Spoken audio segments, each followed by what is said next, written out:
Hello, c'est HR, votre chroniqueur. Alors aujourd'hui, je vais vous parler du film Projet Silence. Mais avant d'aller plus loin, je tiens à remercier toutes les personnes qui participent à mes sondages dans la partie communauté de ma chaîne YouTube HR Movie Fan. Par ailleurs, si vous n'êtes pas abonné, pensez à le faire. Si vous n'avez pas vu ces sondages, pensez à les regarder pour donner votre opinion. Maintenant, place à ma vidéo. Let's go! Vous avez déjà entendu parler du Project Silence? La Maison Bleue a approuvé le projet. Project Silence.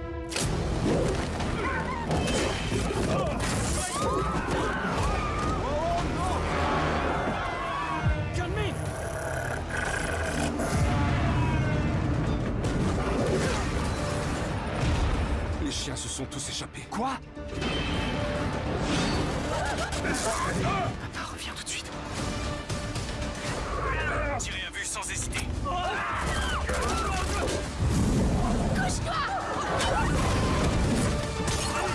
Je t'en prie, ne reste pas là, le pont va s'effondrer. Papa! Kyung-min! Alors le film Projet Silence est un film coréen, plus précisément de la Corée du Sud. Il dure 96 minutes et c'est un thriller, enfin plus précisément c'est un thriller horrifique catastrophe. Il mélange trois genres distincts. C'est un film de Kim Tae-gun, honnêtement c'est le premier film que je vois de ce réalisateur, et ce film je l'ai apprécié. Naturellement je vais vous dire pourquoi, mais avant cela, voici l'histoire. Alors naturellement l'action se déroule en Corée. Nous découvrons le personnage Cha Jeon-won, qui est un homme influent de la Maison Bleue. À la suite d'une réunion qui a été un petit peu mouvementée, il emmène sa fille Ki-young-min dans sa voiture en direction de l'aéroport international d'Incheon. Évidemment, cela se passe en fin de journée, c'est le début de soirée, c'est la nuit, et de surcroît, il y a un épais brouillard. Le père de famille va prendre de l'essence. Alors oui, c'est un petit détail qui paraît anodin au début du film, mais en fait c'est pour nous présenter un personnage clé.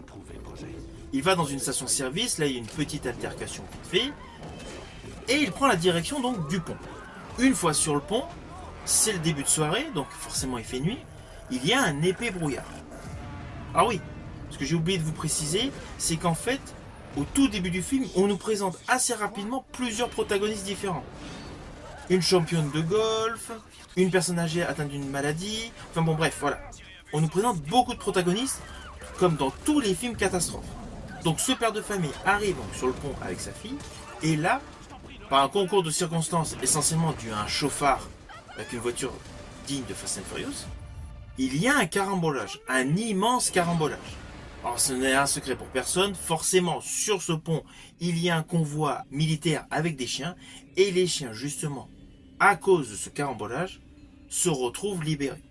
Mais là où il y a une grosse différence, c'est qu'en fait les chiens dès le début n'attaquent pas les gens. Alors, ne vous inquiétez pas, vous me connaissez, je ne vais pas vous spoiler. En fait les chiens deviennent donc violents à la suite de quelque chose, mais ça je vous laisse le découvrir.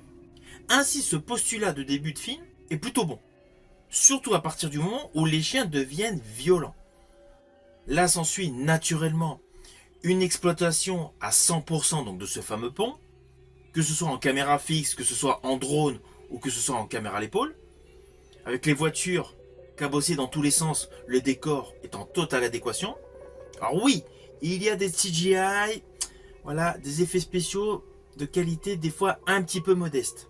Mais l'ensemble des effets visuels avec le traitement de ce pont dans le brouillard la nuit est correctement filmé et correctement cadré et dégage essentiellement une ambiance anxiogène avec sous-jacent de la terreur, de la frayeur, voire de l'épouvante.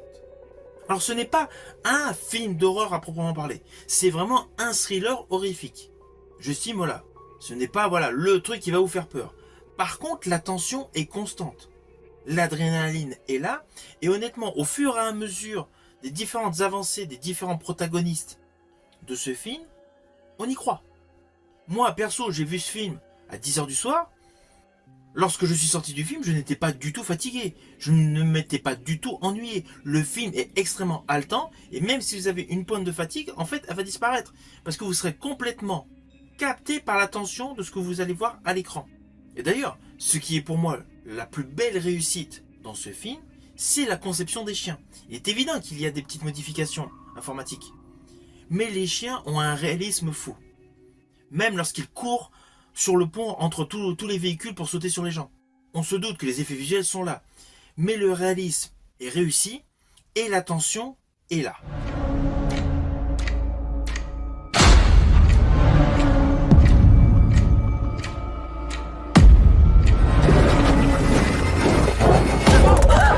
Alors certains d'entre vous estimeront que ce film est une série B horrifique.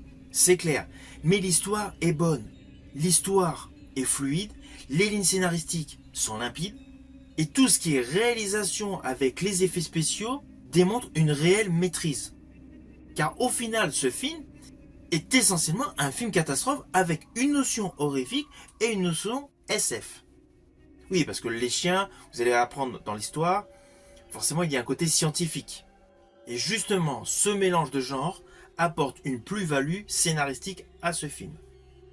Et je rajouterais que le côté ambigu qui laisse planer des projets fous dominés par la politique est totalement cohérent. À travers ce film, il y a plusieurs messages là-dessus. Honnêtement, ils sont bons. Cela n'empêche pas que malgré un thème horrifique, des thèmes sous-jacents très sérieux comme la politique, la science, il y a des moments comiques. Oui, malgré tout, il y a quand même des petits éléments de comédie. Je pense notamment à une scène que j'ai trouvée assez amusante, où il y a un monsieur qui se retrouve, je ne vous dirai pas lequel, se retrouve dans le coffre d'une voiture et il sort sa tête par rapport au siège arrière de la berline. Voilà, il y a une petite phrase, voilà, il y a toute une suite de dialogues assez cocasses. Cela permet de faire descendre la pression de manière parsemée sur l'ensemble du film. D'ailleurs, tous les acteurs et actrices de ce film collent parfaitement dans leur rôle. Alors moi, perso, je ne connaissais aucun acteur de ce film. Mais j'ai pris plaisir à voir leurs jeux car ils sont cohérents. Tous les jeux des acteurs et actrices sont cohérents.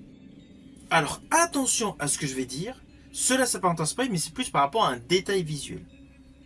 Il y a une séquence que j'ai particulièrement aimée, c'est une séquence qui se déroule avec justement la championne de golf. Mettre une séquence de la sorte dans un film horrifique, honnêtement, c'est jubilatoire. Vous voyez, ce n'était pas un spoil de folie, je ne vous ai rien détaillé de plus autour de cette fameuse séquence avec la golfeuse. Mais sachez lorsque vous verrez ce film que j'ai particulièrement aimé cette séquence. Couche-toi! Je t'en prie, ne reste pas là, le pont va s'effondrer! Papa! Hyun-min! Alors au final, naturellement, c'est un film que je vous invite à découvrir au cinéma. C'est un bon divertissement, c'est un réel thriller catastrophe avec tous les ingrédients du genre. Vous allez retrouver la solidarité humaine, les explosions, la destruction d'édifices et une angoisse permanente sur la question de survie. Si vous avez aimé ma vidéo, n'oubliez pas, petit pouce vers le haut, pensez au partage. Quant à moi, je vous dis à bientôt pour une prochaine vidéo.